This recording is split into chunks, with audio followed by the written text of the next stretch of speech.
Hello, everyone, and welcome to KHM Today, your weekly your weekly, oh goodness, your weekly source of industry news and straight up fun. I am your host, Carolyn Orff. I think you guys, I want to say this is, I don't know, our 73rd or 74th episode. And I would love to know how many times I get that opening just right.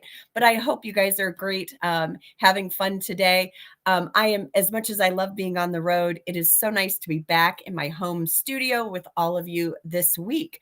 If you love what you're seeing and love what we do each week, be sure to subscribe to our YouTube channel, to the show, and enable those notifications so that you're notified each week of the show coming in. Hello, Marie. It's so nice to see you. We have Wanda here as well. So we're excited you guys are with us this week. So it's been a couple of crazy weeks. So I'm seeing agents traveling all over the world. I see your clients traveling all over. So let's get a little bit of an update on some of the things that are happening in the world. So, of course, you guys, we see flight cancellations left and right. So please, and this is continuing to impact travel, please be sure to have, your ducks in a row. Have you checked those flights? Have your clients checked those flights? Have they checked in? And just make sure that you kind of have that plan B in place. And even if it's not a plan B, at least know who to call to get that plan B in place. So just kind of know what the next steps are for your clients should they be impacted by those flight changes and cancellations. We're hoping that the airlines kind of get their act together here shortly so that we don't have to worry about it the entire summer season. Just a heads up for those of you that have clients on Princess and Holland America this summer sailing in Alaska, they did put an announcement out that they are requiring masks for some of those sailings that are going north and southbound. So if this is a pressure point for your clients, be sure that you are reaching out to them, letting them know that this is a new requirement. And finally, you guys, Port Canaveral welcomed the Disney Wish this week. Fans were out waiting on the docks for the 4:30 a.m. arrival of the Disney Wish, their first new ship in 12 years. So just later that day, it was reported that there were some issues with the maiden voyage. And so we'll be kind of keeping you up to date on how that goes. But God willing, I will be there next week for the christening sailing with my family. So I'm very excited. I'll report back to you guys after that sailing, the first part of July. So very excited to participate in that event. As you guys may or may not know, this week is Legislative Week and Legislative Day for ASTA. So if you are inclined to do so, please be sure to donate to our KHM ASTA PAC. It is ASTA PAC 75 and text that to 71777. So make sure if you feel inclined to participate and donate, every amount counts. So you guys, we are always asked to participate in different events, whether it's bridal shows or small community fairs. And some of these come at a cost.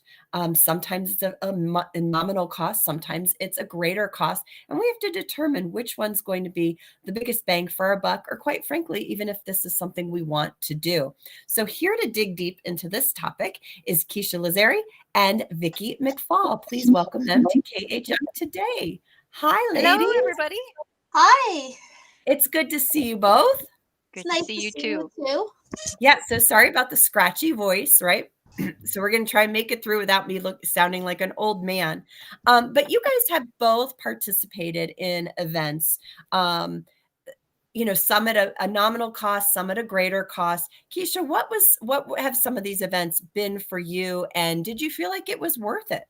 So I recently did 2 bridal shows in New Jersey. So I think they were great opportunities because my biggest goal is just to get my name out there so people know that I even exist in my state, nevertheless my town. So it was a great opportunity. I have 3 more coming up, one next week, one in July and another one in October. And those are closer to home, so believe it'll help me get more of a reach to people in my literal surrounding area. Right. So far, I haven't judged the moment, right? Because I still have some digging in to do. I just recently realized that I can call these people. Yes. So I originally just put them in an email list. Mhm. Have been sending out automations. I've gotten some people that reach back out to me. And then there's some people that are still on the list, so they haven't opted out. So I have 75% of the people that I received are still receiving my emails and opening them, which is important. good. That's an important piece to be able to track whether or not it's actually being opened or if they're just throwing it right in the trash. Right. So I think it is a great opportunity. I just have to plug at it. And as long as they don't unsubscribe, I can market to them in different ways too, which that's my goal for the next week or two, and to start making phone calls. Mm-hmm. And I think that'll also improve my return of interest. So. Right. And Vicki, what sort of event did you participate in? Well, I've been doing several events. Like Kiesha, I've been doing wedding shows. I've done 2 this year. And I have one of my major goals was to grow my potential prospect list. And by doing these shows, one of the agreements of the suppliers is that they give you the contact list or the registration list. And then by them doing that, they are agreeing to opting into receiving information from the suppliers that are at the event. It was a significant investment, but I've gotten return on that investment turned out very well. So, and it was a local one here in the Madison community, and they do 2 shows. One organization does 2 major shows. One is called the winter and one is called the fall. And then there's another group, they have some other events that they do, and there's like 4 of wedding events. So I'm doing 2 of those. I did a unique one. I joined a group called Dane Buy Local, which is another organization that supports small businesses in my community. So it's an opportunity not only to network with those businesses, but to participate in the events that take place in my community. And it was a coffee fest. And it was very interesting. I had some wonderful conversations. They're like, a travel company at a coffee fest. They were trying to Mm-hmm. put the 2 to 2 together. So, and that turned out to be as well. And I'm with Kiesha. My main goal was to grow my client opportunity list. So far, the investment I probably am a little bit above even from the return Mm-hmm. on investment of them, but I think it's people just getting out there and talking about travel again and wanting to go on a trip. So I think things are just starting to open more. And when you say the return on your investment, you're talking not only the cost of the booth, but everything it takes to make that booth look awesome. Correct. And Yes. so the return, so you've received bookings from Yes. these events. Yes. That's awesome. So I'm always curious because I've done some of these before, and quite frankly, the ones that I've paid a lot of money for are the ones that I've received the least benefit from. It's been the ones that I've paid $25, $50 from that I've garnered the most interest, which is, it's interesting. So when you're talking with these couples, what sort of things do you hear them asking about? Are they asking about, month-long honeymoons? Are they asking for all-inclusives, cruises? What are they interested in? Well, for me, especially since I'm advertising that I specialize in all-inclusive resorts in Europe, mainly all-inclusives, and then I do have some that ask, "Oh, do you do Greece? Do you do Italy?" And then I have like a handful that are asking about cruises. A lot of the ones asking about cruises are actually not the brides. They're people who are just joining in and participating with the bride or the bride family. So it's really cool because when you have the sign up sheet, I can at least know whether or not the person is actually there for a wedding or if they're just looking for travel. And the great thing is the events that I've been doing, I'm the only travel agent there. And that's key. That's a really good point because there's nothing worse than spending $1,500 on a booth and being one of 4. Well, thank God I haven't had to spend that much on just one. Uh-huh. So, but the 5 combined seems about that much. Yeah. Well, that's really good if you're getting 5 events for that price. Yeah, I agree. Because I actually paid almost that much for the one major event. And getting back to your point, Carolyn, about a larger event versus smaller events, I think for me, because another major goal, and it's like, Kiesha, we're trying to get ourselves out there. Being a home-based travel advisor, you don't have a storefront. Um, and that's one of my major goals, was to let people know who I am, that I'm here, and the services and the products that I can help them with. And the larger one, I received inquiries both from the brides, and but I didn't get a lot of opportunity to really dive into a conversation in some of those larger events. There's so many suppliers for them, and they're so overwhelmed. The smaller events gave me opportunity to have conversations, not only with brides and grooms, but with other people, that just want to go somewhere on vacation, or like they're asking, do you do Greece? Do you do Italy? Do you do, and my focus is adult travel, more in like the romantic area. But I'm all inclusive, because that's just what's very popular for where I live, and what's usually the bread and butter and the big things here.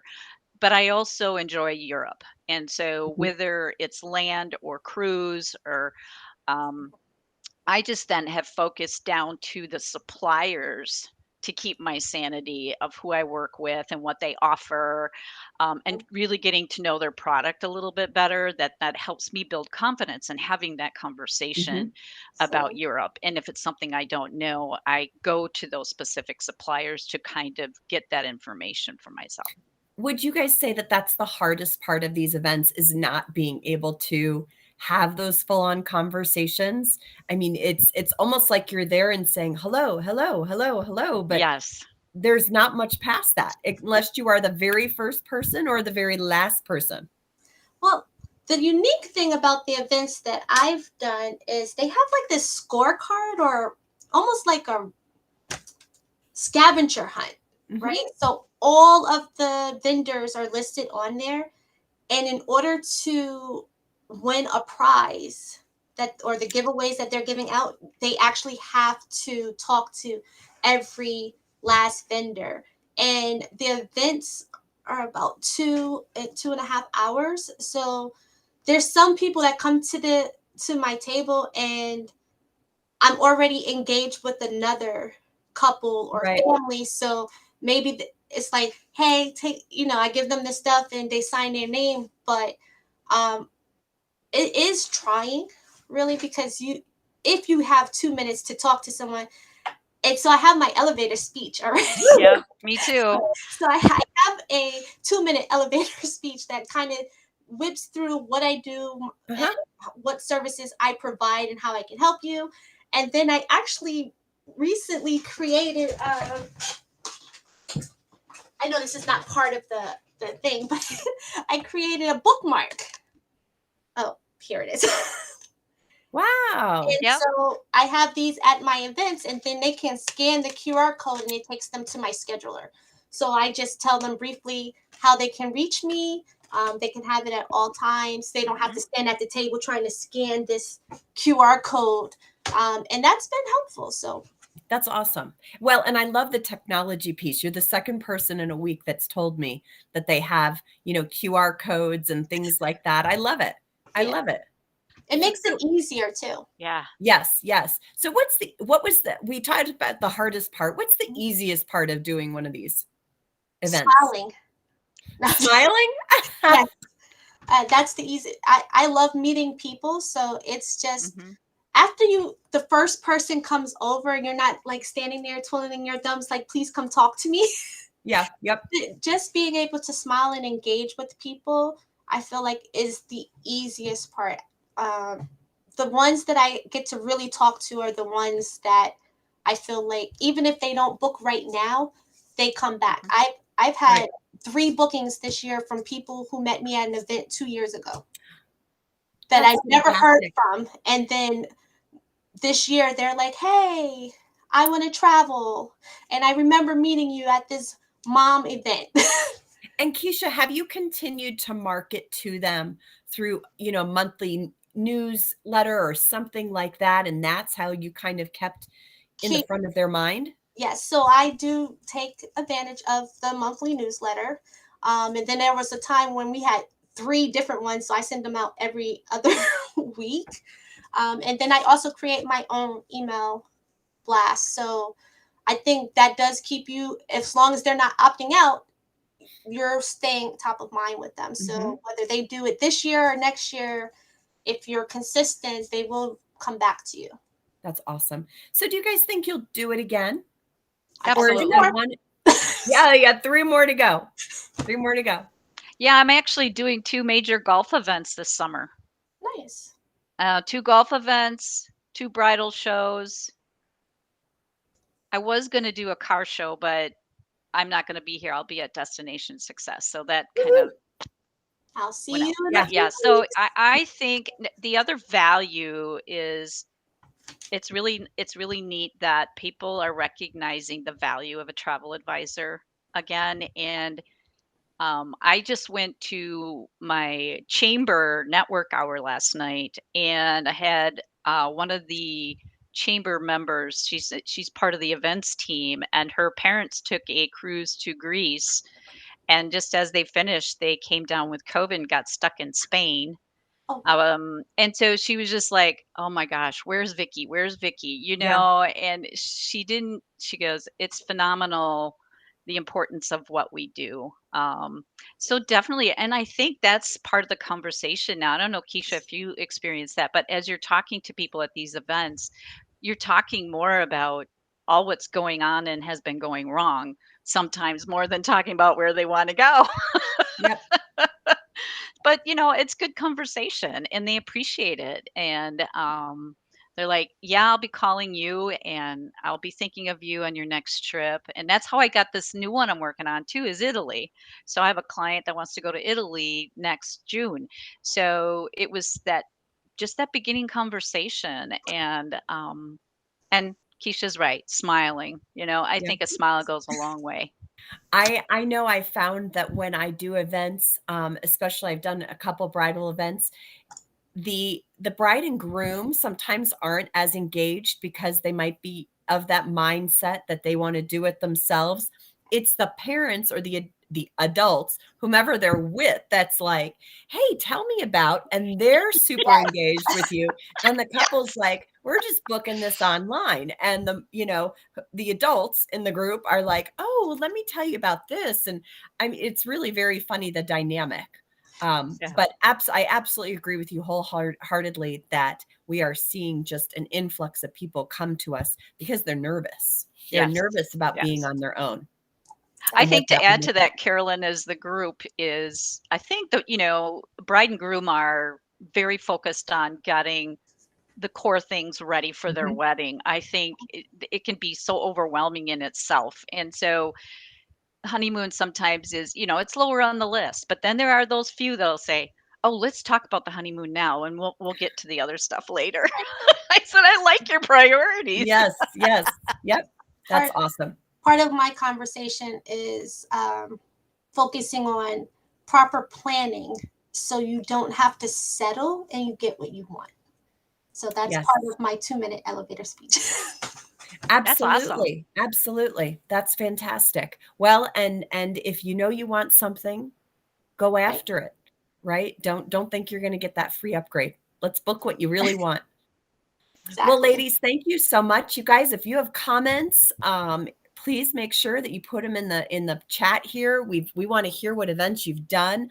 I think everyone has heard by now that I've done a couple bridal events, but my most successful events have been things like consignment sales. It's crazy when you think about it, but people that don't spend a lot on their kids' items and clothes and they don't mind buying secondhand, those are the ones that that book some of the most expensive trips because that's where their priorities are. So it's worked out great for me. So you guys, thanks so much for being here. I'll see you both at Destination Success next month. Yeah, and so if you're listening and you're part of KHM Travel Group, hey, we'd love to see you at Destination Success in the middle of July, and registration is still open. So thanks so much. See you guys both super soon.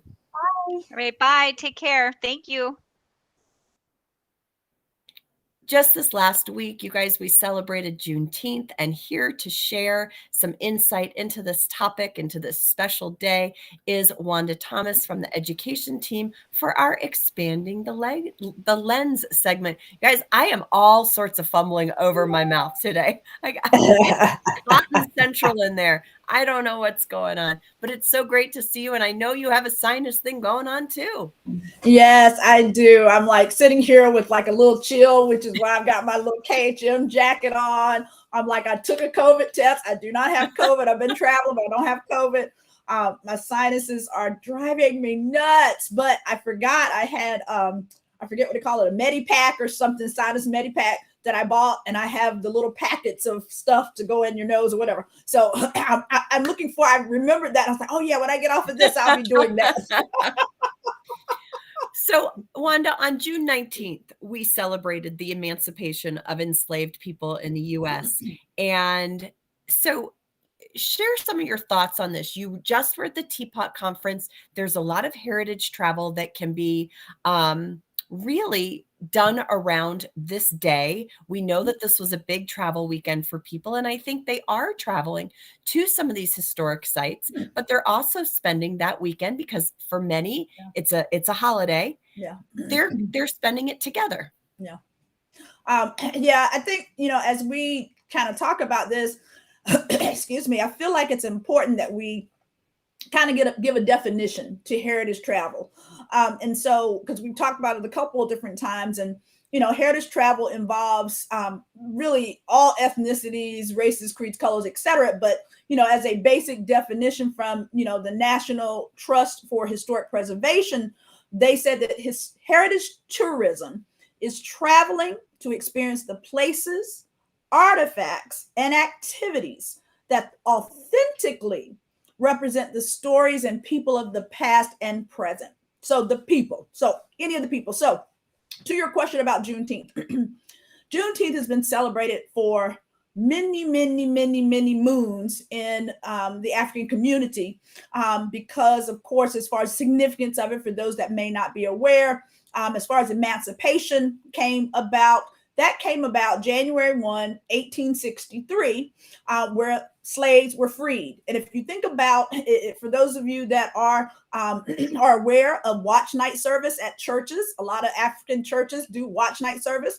Well, it is attributed to this as well, because in regards to that emancipation that took place at that particular time, everybody was in church praying that it would occur, that the law would be passed to relinquish slavery.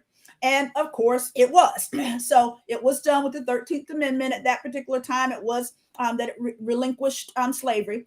But what's so significant about Juneteenth is the fact that, of course, the Confederate still had control in some of their particular areas. And so specifically in Texas, as an example, Galveston Bay, there was an area where basically those that had been emancipated in January 1, 1863, did not know that they were emancipated. And so troops Union troops came in and basically invaded the area and made it clear that slavery was abolished and that these people should be free. That took place on June 19th, 1865. Now, if you think about those two dates, that's 2 years, 5 months, and 18 days from when the proclamation actually occurred. So these people were still in bondage for that period of time without realizing that by law, they were free individuals.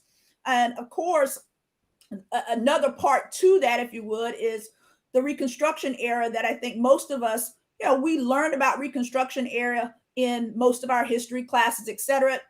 as you know, Africans pretty much say, Black people pretty much say, there are pieces that have been left out.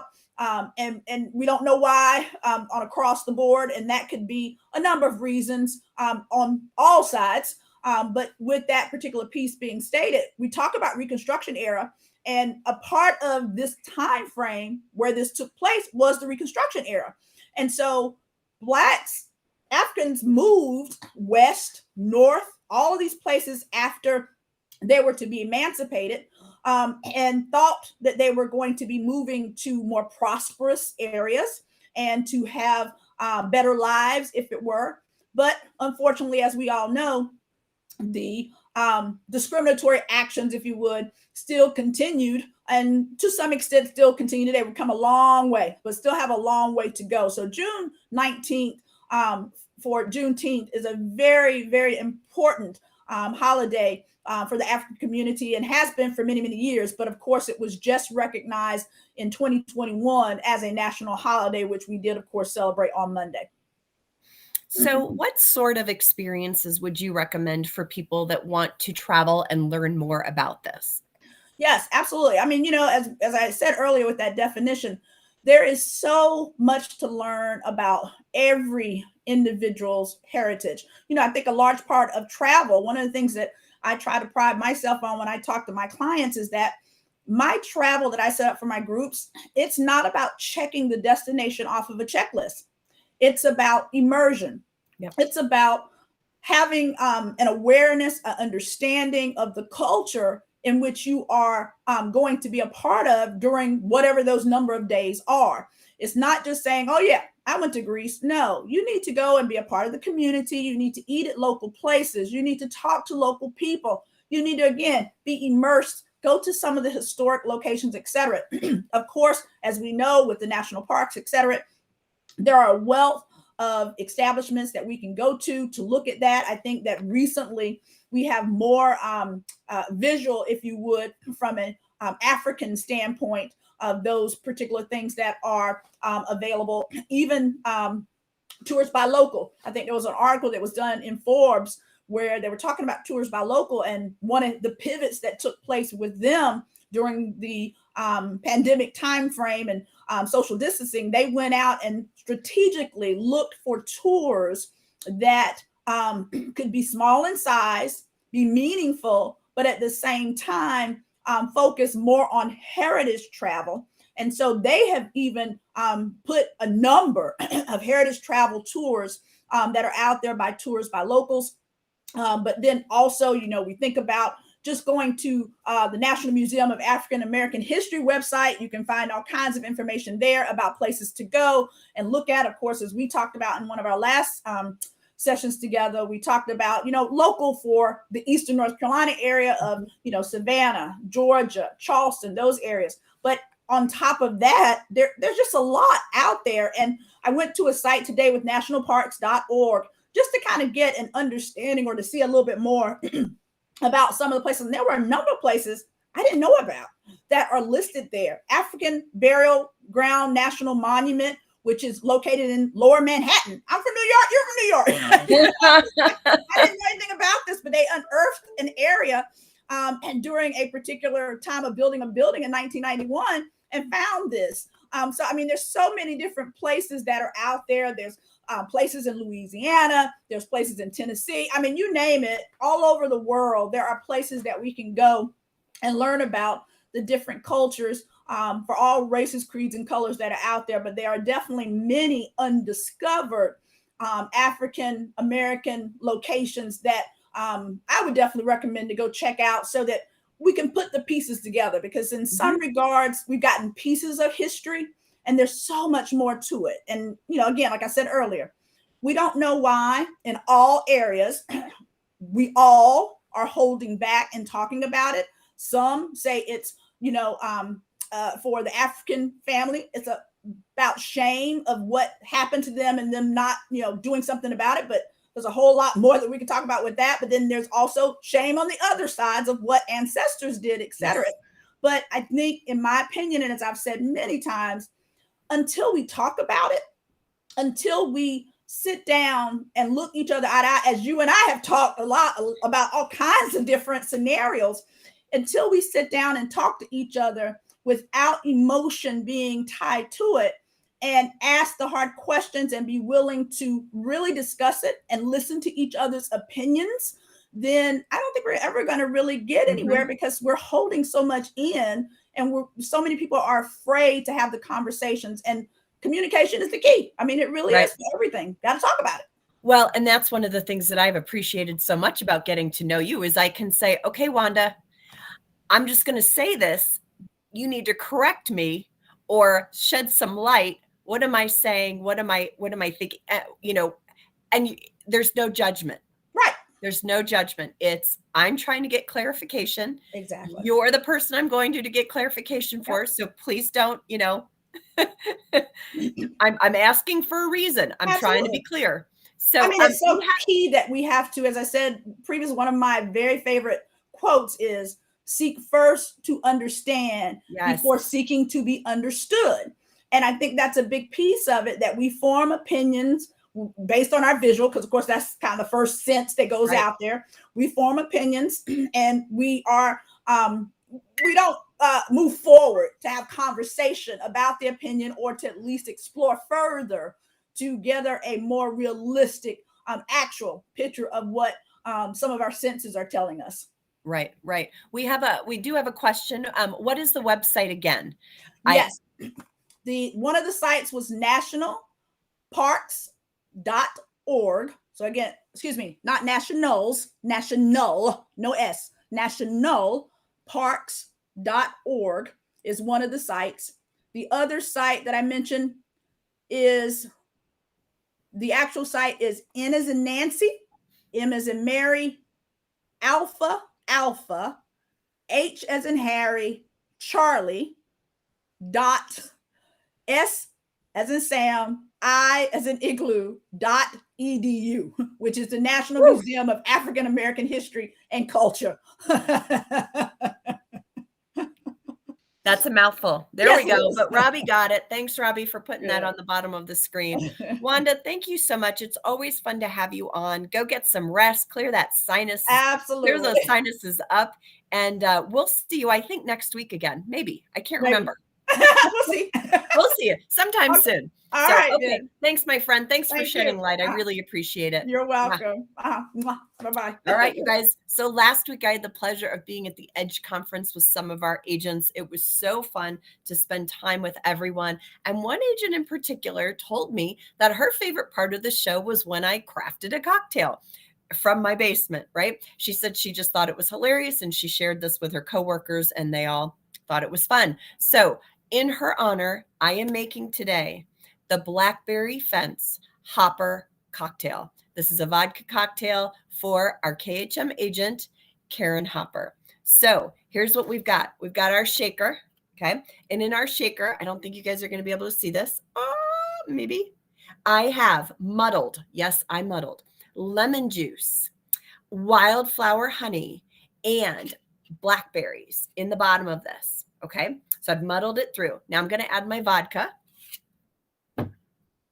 What I really need is, what is it? Whiskey that's good for the cold, a little vodka, and I'm going to throw in my ice, and then I'm going to shake. And you'll see hopefully this doesn't go everywhere. You'll see the recipe on the bottom of the screen. That makes 2 cocktails, everyone. Okay. So now we're going to strain. And I like, most of these are like you put them in a vodka martini glass, but I like my long one, like the Tom Collins glass. So here we go. Ooh, isn't that pretty? And it's kind of tiny. That's all right. And then you can garnish with some more blackberries. Oh, we need a little seltzer in here. So I'm using kind of the cheap seltzer today, you guys. I usually like a much nicer one, but I'm just going to do the cheap one. So we do a little bit of seltzer. There we go. And you can see, like in the bottom, some of the blackberries in there. Look at how yummy that looks. And then you can garnish with the little lemon slice if you want. Look. And that, I'm calling it the Karen Hopper. So it's a Blackberry Fence Hopper Cocktail. Let's give it a try.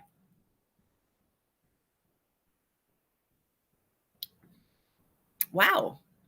That's quite tasty, if I do say so myself. So cheers, you guys. Have a great rest of your week. Thank you, Apple Leisure Group, for being our sponsor, and to all of our other segment sponsors this week. Next week, I will be on the Disney Wish, and Matt Walgren will be hosting the show. So tune in for more news and fun next week on KHM Today. You guys have a great rest of your week.